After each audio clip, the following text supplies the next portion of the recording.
제가 봉독하여 드립니다. 아람 왕의 신하들이 왕께 아뢰되 그들의 신은 산의 신이므로 그들이 우리보다 강하였거니와 우리가 만일 평지에서 그들과 싸우면 반드시 그들보다 강할지니라. 28절 읽습니다. 그때 하나님의 사람이 이스라엘 왕에게 나와 말하여 이르되 여호와의 말씀에 아람 사람이 말하기를 여호와는 산의 신이요 골짜기의 신은 아니라 하는도다. 그러므로 내가 이 큰 군대를 다 내 손에 넘기리니 너희는 내가 여호와인 줄 알리라 하셨나이다 하니라. 아멘. 하나님을 나의 생각으로 한정 짓지 말라라는 제목으로 오늘 함께 말씀을 좀 나누고자 합니다. 여러분, 우리가 계속해서 열왕기상의 말씀을 보고 있고요. 이 열왕기상의 말씀을 통해서 우리가 지금 엘리야에 대해 계속해서 보고 있음을 우리는 알고 있습니다. 여러분, 하나님께서 엘리야를 통해 이스라엘에게 하나님의 말씀을 선포하게 하십니다. 그리고 그러한 엘리야가 갈멜산에서 큰 승리를 거두게 되죠. 이 엘리야는요, 갈멜산 승리로 인하여 이스라엘 백성들이 바뀔 것이다 라고 생각하지만 전혀 그렇지 않습니다. 오히려 이세벨이라는 여왕을 통하여 엘리야를 죽이겠다라는 경고를 듣게 되죠. 이 경고를 접한 엘리야는 어떻게 됩니까? 급히 도망하여 광야로 피하게 되고요. 그곳에서 로뎀이라는 곳에서 휴식을 취하게 됩니다. 그는 지쳤고 이제는 하나님께 내가 죽기를 원합니다 라고 구하죠. 하나님께서는 그런 그에게 휴식을 취하게 해주시고요. 그에게 먹을 것을, 그의 필요를 채워주심을 보게 됩니다.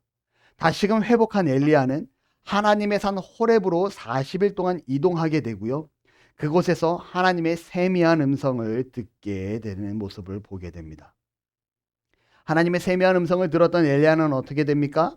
다시금 사명자의 자리에 앉게 되는 그 내용을 우리가 지난주 말씀까지 이어서 말씀을 보게 됩니다. 오늘은요, 여전히 열왕기상의 내용을 이어가지만 엘리야의 말씀을 떠나 아람 왕 벤하닷과 함께한 그리고 연합군 다시 말씀드릴게요. 벤하닷이 준비한 아람의 연합 군대와 이스라엘과의 전쟁에 대해서 함께 좀 말씀을 보고자 합니다. 19장까지는 엘리야에 대해서 말씀이 기록되는데 20장부터는 이스라엘 아합 왕이 전쟁을 벌이는 부분이 기록이 됩니다. 여러분, 왜 갑자기 엘리야 선지자의 이야기에서 아람 왕이 전쟁을 하는 부분으로 내용이 변경이 될까요? 우선은요, 여전히 하나님께서 이스라엘의 회복을 위해 그리고 여전히 심판하시는 하나님이심을 오늘 말씀을 통해서 여전히 선포되어짐을 보게 됩니다. 그리고 하나님께서 오늘 그 아람과의 전쟁을 통해서 내가 여전히 참 하나님이고 내가 너희들의 하나님이다. 너희들이 우상을 떠나라 라는 내용을 우리는 말씀을 통해 접할 수 있게 됩니다. 한번 20장의 내용을 간략하게 한번 배경을 설명해 드리고자 합니다. 아람 왕이었던 벤하닷이요, 32명의 왕들과 연합해서 이스라엘을 점령하기 위해 북이스라엘의 수도였던 사마리아를 에워싸게 됩니다. 그리고 벤하닷이 32개의 국가와 연합하다 보니 얼마나 큰 세력을 이루었겠습니까? 그 큰 세력이 이스라엘을 치려 하니 너무나 이스라엘은 작고 왜소해 보였을 것 같습니다. 벤하닷이요, 당시 북이스라엘의 왕이었던 아합 왕에게 말합니다. 은과 금과 내 아내들과 아름다운 자녀들을 내어 놓으라 라고 모욕적인 요구를 하게 되죠. 아합 왕은요, 이 벤하닷의 요구에 처음에는 굴복하려 합니다. 왜냐하면 그 벤하닷과의 전쟁, 아람과 연합한 국가의 전쟁을 하려니 이스라엘의 힘으로는 도저히 이길 수 없음을 그가 판단했기에 벤하닷의 요구를 들어주려 합니다. 그런데 이 요구가 여기서 끝나지 않고 점점점 거세지는 모습을 보게 되죠. 그리고 이스라엘 장로들이 이 요구를 거부할 것을 조언합니다. 이때 한 선지자가 나타나죠. 그리고 그 선지자가 20장 13절에 하나님께서 이 큰 무리를, 다시 말하면 아람 왕이 이끄는 32개의 연합군대를 하나님께서 이 큰 무리를 내 손에 넘기시리니 너는 내가 여호와인 줄 알리라 라고 말씀하십니다 라고 말씀을 선포하게 됩니다. 하나님의 메시지를 아람 왕에게 전하게 되죠. 아합 왕은요, 이 선지자의 말대로 이 32개국의 아람 군대의 연합국을 기습 공격하게 되고요. 술에 취해 방심해 있던 아람의 군대를 대파하게 됩니다. 그리고 이스라엘의 모욕적으로 모든 것을 요구했던 아람의 왕이었던 베나닷은요, 그곳을 도망하게 되죠. 패배한 아람의 신하들이 23절 오늘 본문에 이렇게 얘기합니다. 이스라엘의 신은 산의 신입니다. 그러므로 우리가 평지에서 싸우면 반드시 이깁니다. 라는 분석을 내어놓게 돼요. 여러분, 이 분석에는요, 당시의 신앙관을 엿볼 수 있습니다. 그들에게는요, 당시 언덕의 신, 산의 신, 강의 신, 들판의 신, 집의 신, 마당의 신, 이렇게 공간에 한정되어 있는 신들을 믿던 아람의 특수적인 종교적인 상황이 있습니다. 그러니 그들이 무슨 말을 하는 거 하니, 하나님이라는 존재는, 이스라엘이 믿는 하나님은 산에 존재하는 신이니 우리가 산에서 전쟁을 준비하다 보니 전쟁에 패하였습니다. 그러니 산이 아닌 평지로 내려가서 전쟁을 준비하면 반드시 우리가 이길 것입니다. 라는 의견을 내놓게 됩니다. 그리고 그들은 결국 다시금 전쟁을 준비하게 되고 평지가 아닌 아벡이라는 곳으로 자리를 옮겨 이스라엘 군대를 공격하기 위해 준비하게 됩니다. 이때 선지자가 다시금 아합 왕에게 가서 선포하게 됩니다. 사람들이 하나님을 산의 신이라고, 골짜기의 신은 아니다라고 얘기했기 때문에 이는 하나님을 모독한 것이고, 이 때문에 하나님께서 그 거대한 군대를 다시 아합의 손에 넘길 것입니다. 그리고 여호와 하나님이 참된 하나님이심을 알릴 것입니다 라고 아합 왕에게 선지자가 전함을 보게 됩니다. 결과적으로 아람의 군대는요, 너무도 방대하고 32개의 연합국으로 어마어마한 군대였지만 이스라엘의 군대는요, 아람의 군대에 비해서 너무나 작고 연약한 군대입니다. 성경에 표현하기를요, 염소 새끼의 두 작은 떼다라고 얘기합니다. 여러분, 염소는요, 방목을 할 때 양처럼 이렇게 우리에 가둬놓고 혹은 양처럼 떼를 잃어서 방목하지 않는다고요. 염소는 뿔뿔이 흩어진다라고 합니다. 다시 말하면 이스라엘 군대는요, 아람의 군대에 비했을 때 염소 떼처럼 뿔뿔이 흩어져 있는 너무 적은 소수처럼 보이는 그러한 군대였다라고 성경은 기록해요. 그런데 하나님의 도우심으로 하루 만에 아람의 군대를 10만을 죽이게 됩니다. 어마어마한 숫자죠. 그리고 이 아벡이라는 지역, 그 평지에 있던 성벽이 있는 그 아벡이라는 지역에 성벽이 무너져 내림을 통해 아람의 군대 2만 7천 명 또한 그 성벽의 무너짐에 압사당해 죽는 장면이 성경에 기록됩니다. 전쟁의 큰 패배로 인해 목숨이 위태로워진 이 벤하닷, 그는요, 이제는 그가 살 길은 이스라엘의 왕인 아합 왕에게 아파 오히려 그의 머리를 조아리고 머리를 숙이는 방법밖에 없음을 알게 되고 그가 베옷을 입고 아람의 왕인 벤하닷이 아합 왕을 찾아오게 됩니다. 그리고 그에게 항복하며 자비를 구하게 되죠. 여러분, 이때 아합 왕은요, 하나님께서 함께 하셨음을 아셨기에 벤하닷을 죽이고 아람의 군대를 철저하게 무너뜨려야 됐음에도 불구하고 그는 자신의 승리에 도취되어 아합 왕은 어떠한 결정을 내리는지 아십니까? 하나님의 뜻을 구하지 않습니다. 자신의 생각 따로 벤하닷을 내 형제여라고 부르며 그를 풀어주는 장면을, 그와 동맹을 맺는 장면을 우리가 20장의 내용을 통해서 보게 됩니다. 그리고 이로 인해서 다시금 선지자가 아합 왕에게 나타나게 되고요. 그가 말합니다. 42절에 그가 왕께 아뢰되 여호와의 말씀이 내가 말하기를 작정한 사람을 내 손으로 놓았은즉 내 목숨은 그의 목숨을 대신하고 내 백성은 그의 백성을 대신하리라. 무슨 말이냐면요, 하나님께서 내가 너를 도와서 그 민족을 진멸하려 했는데 네가 그들을 놓아줬으니 이제는 벤하닷의 목숨을 아합 왕 네가 대신할 것이고 그 아람의 백성들의 몫을 이스라엘 백성들이 대신할 것이다 라고 하나님께서 분노하시는 모습이 성경에 기록되게 됩니다. 그리고 이 선지자의 선포를 들은 아합 왕은요, 근심하며 왕궁으로 돌아갔다라고 성경은 기록하죠. 오늘 말씀의 배경이에요.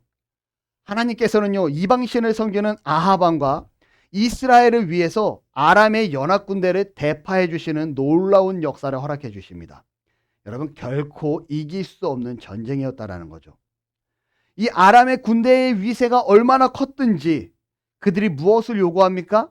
이스라엘에 가지고 있는 모든 재물, 은과 금을 나에게 가져와라. 내 아내들을 나에게 바쳐라. 내 아이들 중에 아름다운 자녀들을 나에게 바쳐라 라며 그들에게 정말 해서는 안 되는 모욕적인 발언을 하는 모습을 우리가 앞에서 말씀을 통해 보게 됩니다. 이게 너무나 큰 차이가 나다 보니까 이러한 모욕조차 당연한 것으로 받아들여야 되는 그러한 상황이었다라는 거죠. 강자가 약자를 향한 모욕이었습니다. 아합 왕은요, 이 전쟁의 두려움에 그를 당연히 거절해야 됨에도 불구하고 거절하지 못하고 있는 말씀 또한 우리가 기록됨을 보게 됩니다. 무슨 내용입니까? 싸울 준비조차 할 수 없는 이스라엘의 현 실정이었다라는 거예요. 계란으로 바위를 쳐서 이 바위를 깨트려야 되는 현 실정이었다라는 거죠. 그런데 여러분, 놀라운 것은요, 하나님께서 이 싸움에 개입하시게 됩니다. 하나님께서 이 싸움에 함께 하시게 되자 어떻게 됩니까? 싸움의 판도가 완전히 180도 바뀌게 되었다라는 거예요. 우리가 이 땅을 살아갑니다. 하나님의 사람으로 살아갑니다. 나는 그리스도인으로 살아갑니다. 라고 얘기하지만 하나님의 일하심을 잊고 살아갈 때가 너무나도 많이 있다라는 거예요. 하나님은요, 이스라엘과 그리고 아람 왕에게 보여주었듯이 여전히 일하시는 하나님이시라는 겁니다. 하나님은요, 우리가 여전히 하나님 앞에 온전히 서기를 기대하시는 하나님이시고요, 무너진 자를 회복하기를 기대하시는 하나님이시라는 겁니다. 여러분, 우리가 그러한 하나님을 믿고 따르는 그리스도인이라는 사실을 잊으시면 안 돼요. 근데 많은 사람들이 착각하는 게 있습니다. 어떠한 착각을 합니까? 하나님이 우리를 기다려 주셔. 하나님이 우리를 회복시켜 주셔. 하나님이 우리와 여전히 함께하고 계셔. 하나님이 여전히 우리에게 기회를 주셔. 그분은 정말 사랑의 하나님이야 라고 생각합니다. 문제는요, 하나님이 우리에게 기회를 주시고 은혜를 주시고 함께 하시지만 끊임없이 마냥 허락해 주시는 분은 아니라는 사실을 기억하셔야 됩니다. 기회를 주셨지만 그 기회를 붙잡지 못하면요, 징계도 하시는 하나님이심임을, 공의의 하나님이심임을 여러분 아셔야 돼요. 오늘 아합 왕은 하나님께서 함께 하심을 통해 그가 진정한 살아계신 하나님임을 깨닫게 됩니다. 그리고 하나님이 함께 하시자 계란으로 바위를 쳤는데 그 바위가 깨지는 놀라운 역사를 경험하게 됩니다. 하나님이 개입하시자 32개의 연합군대를 그 염소떼와 같은 이스라엘 군대가 무찌르는 장면을 직접 경험하게 됩니다. 그럼에도 불구하고 아합 왕은 어떻게 됩니까? 하나님의 뜻을 구하고 하나님의 뜻을 깨닫기보다는, 살아계신 하나님 앞에 나아가 그 앞에 무릎 꿇기보다는 하나님을 온전히 바라보지 못함을 통해 베나닷을 놓아주게 되고 아람을 동맹국가로 여기게 됩니다. 그의 결과 어떻게 됩니까? 베나닷 대신 네가 죽을 것이다라는 예언의 선포를 선지자를 통해 듣게 되죠. 여러분, 하나님은요, 여러분들의 삶에 어떠한 하나님이 되십니까? 여러분이 생각하는 하나님을요, 여러분의 생각으로 한정짓지 않기를 바랍니다. 하나님의 일하심을요, 나의 생각으로 끊어내지 않기를 바랍니다. 우리 하나님을요, 편협적인 생각으로 바라보지 않기를 바랍니다. 여러분, 하나님 그분은요, 우리의 생각을 벗어나서 세상을 창조하신 분이시고 우리의 생각과 우리의 기대와 다르게 예수 그리스도를 이 땅에 보내주셨고 십자가에 못 박혀 죽게 하심을 통하여 저와 여러분을 구원하신 구원의 하나님이시라는 거예요. 그 하나님은요, 여전히 우리에게 기회를 주시고 계시고요, 여전히 우리를 통해 일하고 계시고 여전히 우리를 벗어나서도 일하고 계신 하나님이라 사실을 기억하시기를 바랍니다. 우리가 그 하나님의 일하심을요, 아합 왕처럼 가리우지 않기를 바랍니다. 오늘 아람의 신하들이 23절에 이렇게 기록해요. 그들의 신은 산의 신이므로 그들이 우리보다 강하였거니와 라고 얘기합니다. 여러분, 지금 아람의 신하들이 아람 왕인 베나다에게 하는 얘기예요. 그들이 생각했을 때 절대 질 수 없다라고 생각한 전쟁이었는데 그 전쟁에 이스라엘에 지게 됩니다. 그들은 생각하죠. 이 전쟁의 실패의 원인이 어디 있을까? 우리는 반드시 이길 것이라고 생각했는데 우리가 무엇 때문에 지게 되었는가? 그들은 결론을 내립니다. 아, 이스라엘은 하나님이 계시다 라고 그들은 결론을 내리게 되죠. 여러분, 그들의 결론이 어떻습니까? 너무나 바른 결론이었고요. 그들은 정말 제대로 분석했다라는 거예요. 그들의 패배의 원인이 이스라엘 군대가 아니라 하나님께 있었음을 그들은 정확하게 짚어냈다라는 겁니다. 여러분, 성공하는 삶을 살고 있습니까? 그렇다면 성공하는 삶을 허락하신 하나님께 영광 돌리시기를 바랍니다. 우리의 삶이 순탄하게 흘러가고 있습니까? 그렇다면 순탄하게 하신 그러한 삶을 허락하신 하나님께 영광 돌리시기 바랍니다. 때로는 여러분 지치고 힘들고 하나님의 도움이 없이는 살아가기 힘든 삶을 살아가고 있습니까? 그렇다면 하나님을 의지하게 하시는 그러한 삶을 살게 하신 하나님께 영광 돌리시기를 바랍니다. 내가 스스로 높아져서 하나님의 영광을 가리우는 아합 왕처럼 사는 것이 아니라 아람 왕의 군대의 신하들처럼 이스라엘 군대가 승리할 수 있는 이유는 하나님이 계셨기에 그들이 승리할 수 있었어라고 자신에게 있는 것들로 만족하면 나에게 모든 것을 채우고 그 영광을 가리우는 것이 아니라 하나님께 영광 돌리는 은혜가 있기를 바랍니다. 나의 나된 것, 내가 잘남이 아니라 하나님께서 허락하신 은혜라는 거죠. 아람의 군대의 신하들은 전쟁의 승리의 요인이 하나님께 있음을 정확하게 알고 그걸 정확하게 짚어냅니다. 여러분, 때로는요, 내가 저 밑바닥에서 고통받고 있다 할지라도 이 일을 통해서 하나님께서 무엇을 이루어 가실지 기도하며 뜻을 구해야 된다는 거예요. 나의 모든 것들이 하나님을 통하여 이루어진다는 것. 제가 지난주에 저희 집 근처에 있는 세탁소에 CCTV가 망가졌다는 연락을 받고 제가 그러면 언제쯤 방문 드리겠습니다 라고 얘기를 하고 AS를 하러 갑니다. 그리고 그분 사장님과 그 동네 분을 만나게 돼요. CCTV를 고치면서 이런저런 대화를 편안하게 이어가는 과정에 세탁소 사장님이 우리 사장님 목사님이세요. 우리 되게 좋으신 목사님이세요 라고 저를 소개하는 상황이 주어집니다. 그러자 거기 옆에 있던 이 동네 분께서 이렇게 말씀하셔요. 목사님, 교회 가면 복 받죠? 교회 가면 복 받는 거 맞죠? 라고 저한테 물어봅니다. 여러분, 제가 뭐라고 말했을 것 같습니까?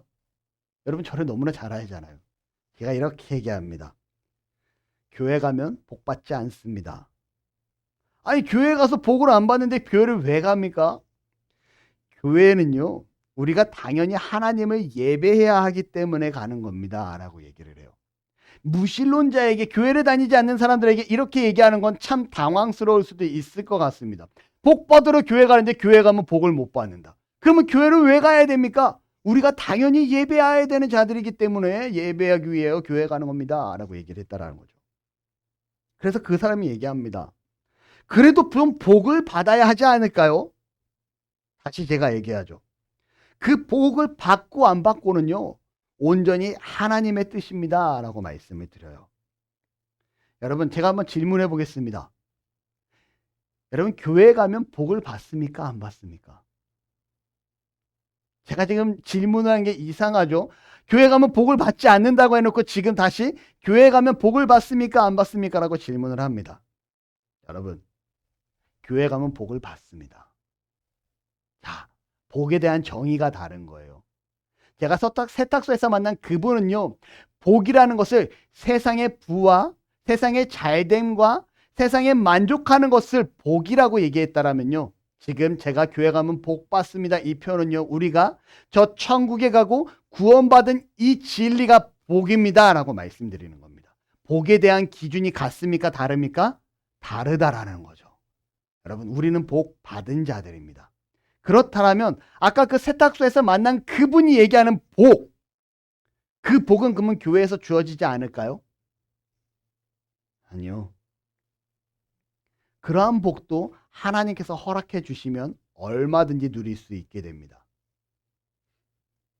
내가 저 바닥에 있다라고 해서 내가 복을 못 받는 것이 아닙니다. 하나님께서는요, 이 일을 통한 분명한 계획이 있다라는 거예요. 세상 사람들은 교회 가면 복 받는데 너는 왜 교회 가는데 여전히 가난해? 세상 사람들은 교회 가면 복 받는데 너는 교회 갔는데 왜 여전히 삶이 힘들어? 그렇게 얘기할 수 있다라는 거죠. 하지만 여러분, 기억하실 건 무엇이냐면 하나님께서는요, 이러한 일들을 통해서 앞으로 더욱더 큰 일을 준비해 가고 계시다라는 사실을 우리가 믿음으로 믿으시기를 바랍니다. 아멘. 이게 바로 선하고 아름다운 길로 이끄신다라는 그 믿음이 우리를 끌고 가는 내용이에요. 누가복음의 내용에 보면 예수님께서 비유로 말씀하시는데 나사로, 거지 나사로가 있고요. 이 대문 안에는요, 부자가 살고 있습니다. 이 부자가 날마다 연회를 베풀고 큰 잔치를 벌입니다.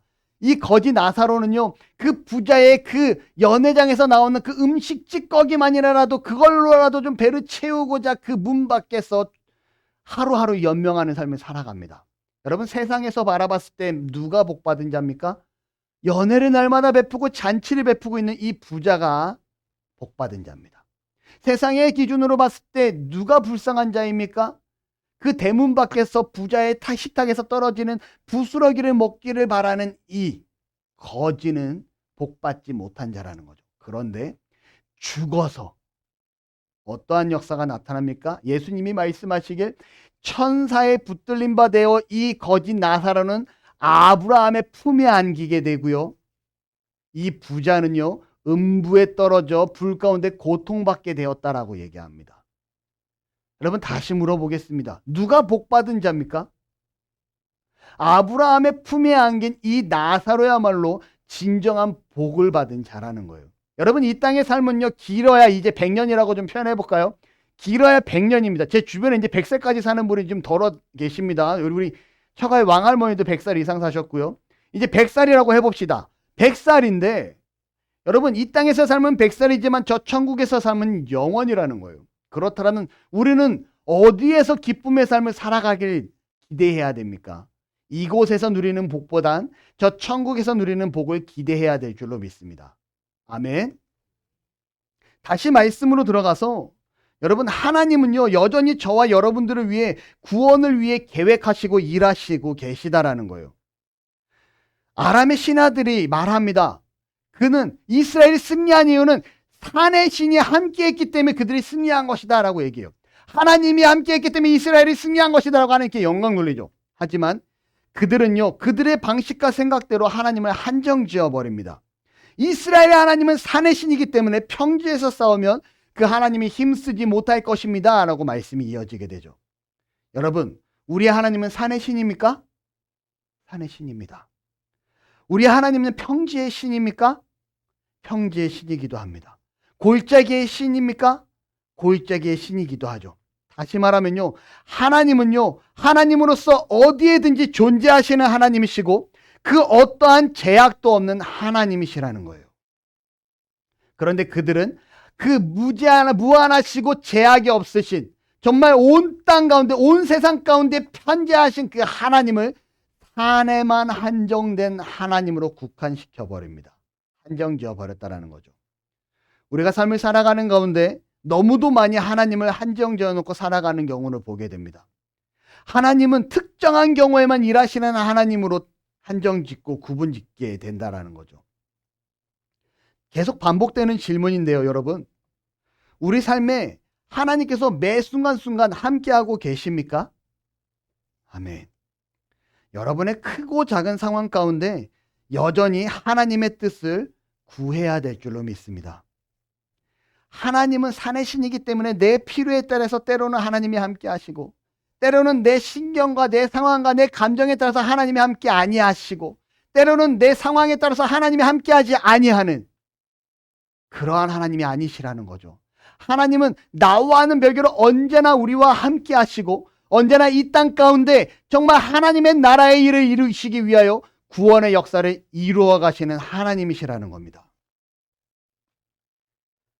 다시 말씀드리지만 하나님의 일하심을, 하나님을 내 생각으로 구분하고 한정 짓지 않기를 축복합니다. 아멘. 목사님, 기독교 역사를 바라봐도 너무나 힘들 때가 있지 않았습니까? 로마의 기독교 역사를 한번 볼까요? 313년 이전에, 로마의 기독교가 국교회가 되기 이전에 기독교는요, 로마에서 배척의 대상이었습니다. 척결의 대상이었다라는 거죠. 그들은요, 그리스도인이 됨을 통하여 세상 가운데 가장 낮은 신분이 되어야 되었고요. 그들은 고립되어야 되었고요. 그들은 박해받았어야 되었고요. 그들은 죽음의 위협 가운데 살아가야 됐었습니다. 그러면 이 로마의 박해 시기에는 하나님이 함께하지 않던 시기였을까요? 그들은 그 힘든 시기에도 불구하고 카타콤이라는 지하 굴을 파서 무덤을 만들어서 그곳에서 숨어 생활을 합니다. 정말 그들의 생명이 정말 빛을 보지 못하고 수명이 짧음에도 불구하고 그들은 그러한 고통 가운데 신앙을 지키고자 지하 무덤에서 살아갔다라는 거예요. 이 박해의 시기, 과연 하나님이 함께하지 않았던 시기일까요? 하나님의 계획이 없던 시기였을까요? 어느 때보다도 그 시기가 순수했고요. 어느 때보다도 역동적인 공동체를 만들어가곤 시기였다라고 합니다. 더 나아가 로마 제국 전체를 기독교화하는 데 있어서 그 변화의 원동력이 그 카타콤 무덤의 공동체에 있었다라고 신학자들은 얘기합니다.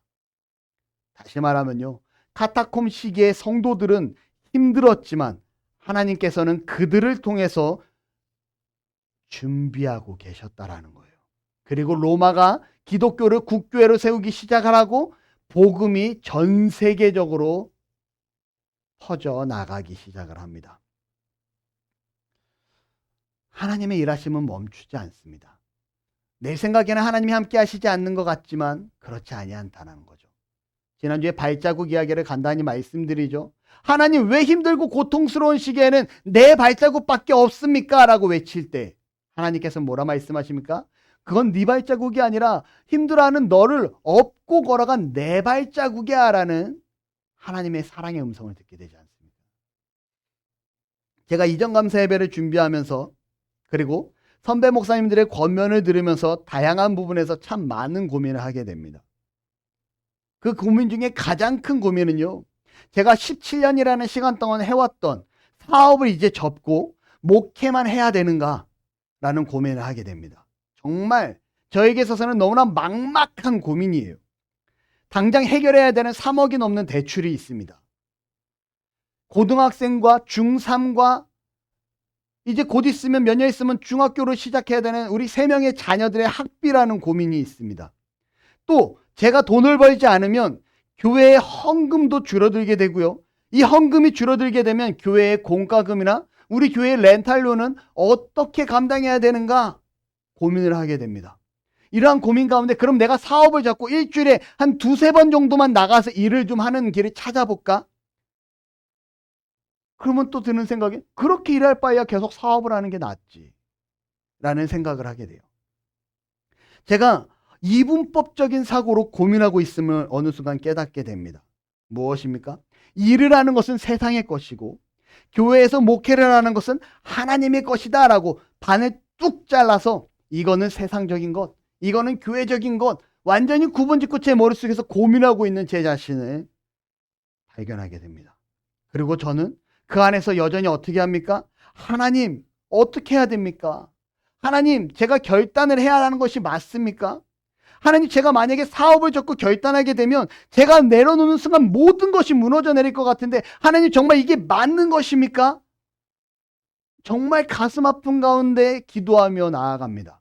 학교를 수업을 마치고 운전하고 오면서 찬양을 들으면서 기도를 하면서 혼자 울면서 운전을 하며 기도하면서 와요. 하나님, 무엇이 맞습니까? 정말 이 모든 것을 내려놓는 것이 하나님이 원하시는 길입니까? 정말 내려놓으라 하시면 내려놓겠습니다. 그런데 하나님, 우리 아이들 물질로 고통당하는 것을 제가 차마 못 보겠습니다.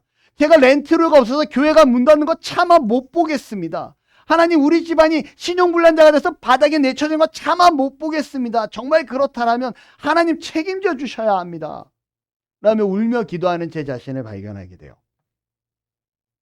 그런데 지난주에 함께 THM 공부하는 목사님을 통해서 저 종로에 있는 선배 목사님과 은평구에서 저랑 나이가 같더라고요. 개척해서 목회를 하고 있는 한 목사님을, 그래서 총 저를 포함해 4명의 목사님이 만나서 교제를 하게 됩니다. 여러분, 이 목사님과 대화하고 함께 나누는 과정 가운데 하나님께서 저의 이분법적인 시각을 바꿔주시기 시작을 합니다. 세상의 것은, 사업하는 것은 순수 세상의 것이고, 교회에서 목회하고 준비하는 것은 하나님의 것이고라는 이 이분법적인 사고를 하나님께서 그분들과의 대화를 통해서 바꿔주시는 거예요. 그 중에 그 종로에 있는 그 선배 목사님, 어른이죠. 그 어른 목사님이 이러한 말씀을 합니다. 목사님은 월요일에는 학생으로서 열심히 공부를 하고, 화요일부터 토요일 오후까지는 사업가로서 열심히 사업을 하고, 토요일부터 주일날 저녁까지는 목회로서 열심히 목회를 하고, 목사님 잘하고 계신 거 아닙니까? 그 가운데 목사님은요, 분명하게 자신이 그리스도인임을 드러내고 있지 않습니까? 제가 다시 말씀드릴게요. 목사님은요, 월요일에는 그리스도인으로서, 크리스찬으로서 열심히 공부합니다.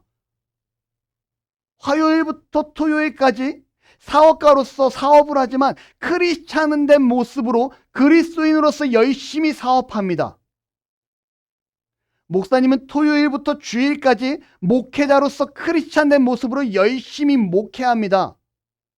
목회자가 우선입니까? 그리스도인됨이 우선입니까? 라는 이 말씀을 듣게 돼요. 여러분, 뭐가 우선일까요? 그리스도인됨이 우선이라는 거죠. 목회자가 우선이 아니에요. 제가 그리스도인이 되었기 때문에 목회자가 된 겁니다.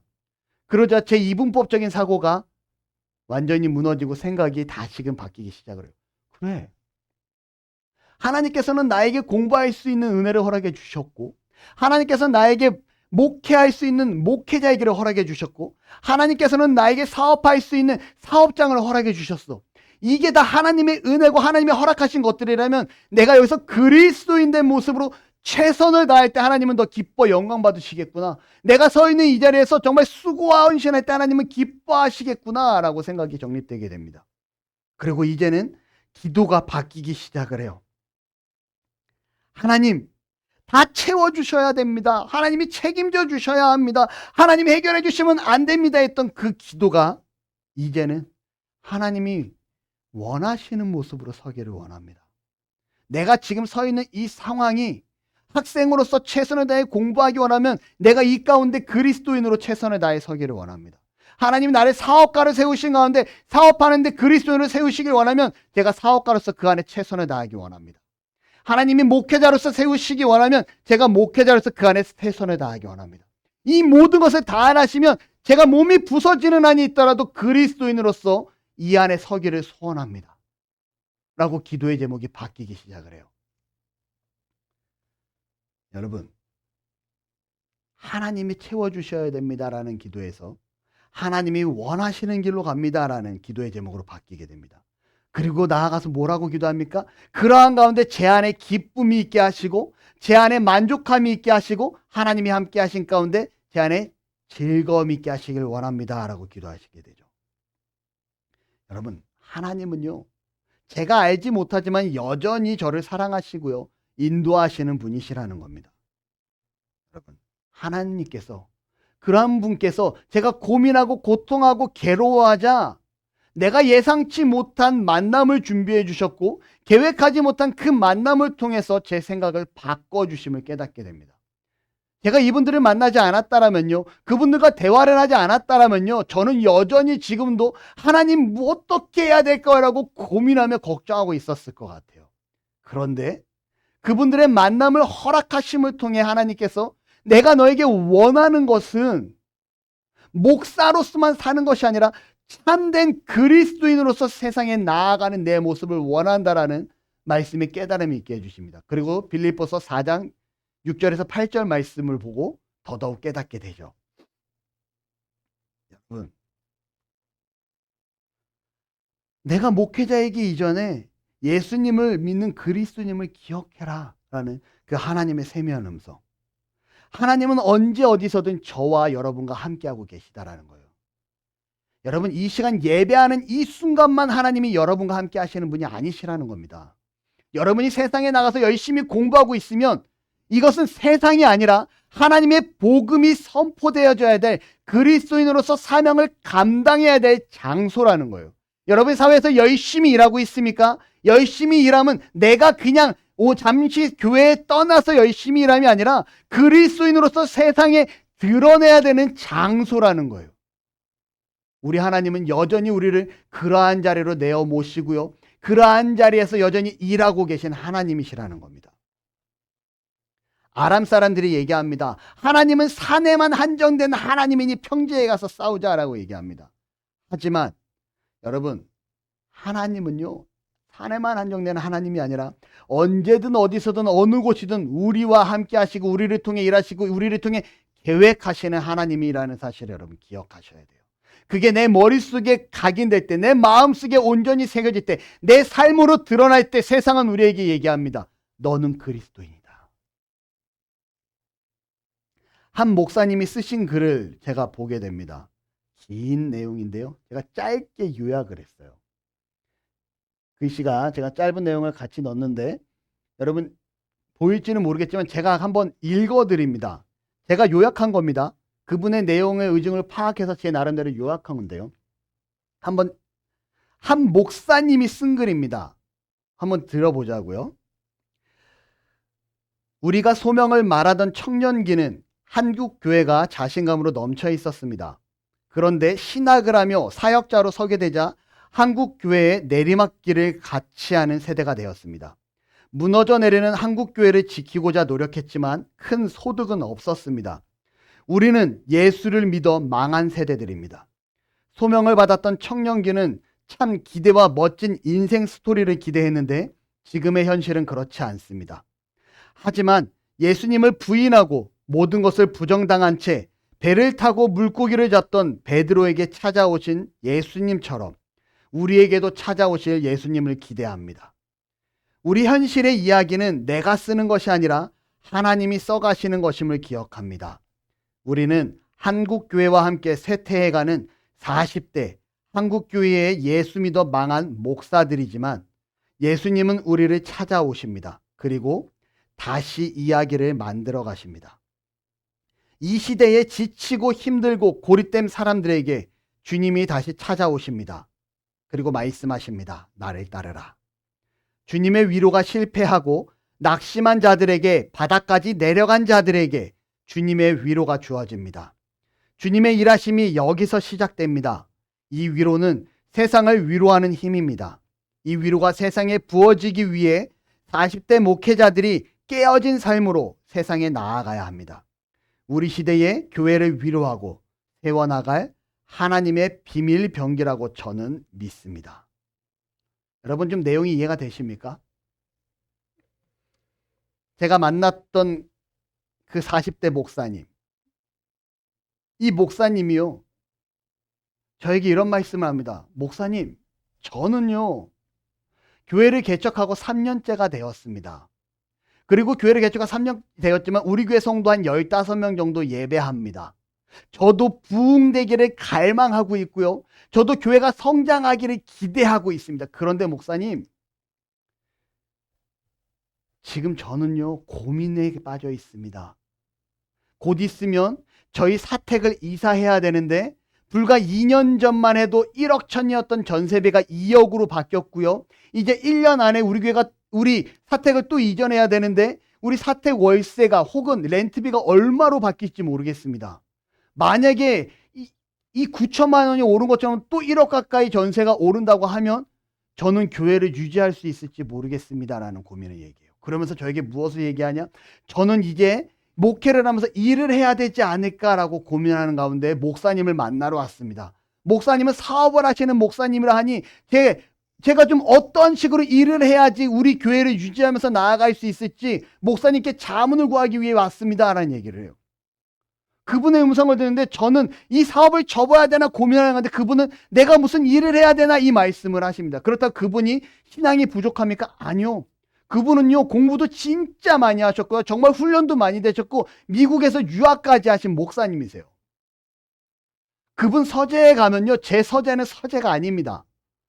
정말 교회가 전체로 책으로 둘려 있을 정도로 그렇게 책을 많이 보시고 말씀이 좋으신 분이세요. 근데 그분이 그러한 고백을 저한테 합니다.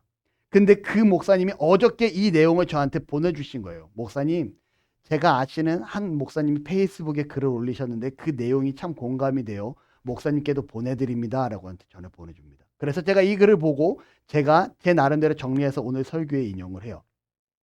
수많은 40대 목회자들이 교회가 부흥하기를 기대하며 개척이나 청빙을 준비하며 교회에 나옵니다. 그런데 어떻습니까? 현실은 부흥하기 원하지만 부흥이 쉽지 않아요. 오히려 세상 가운데 힘들고 지치고 낙심하는 상황이 주어지게 됩니다. 그러한 가운데 이 목사님이 하시는 말씀이 무엇입니까?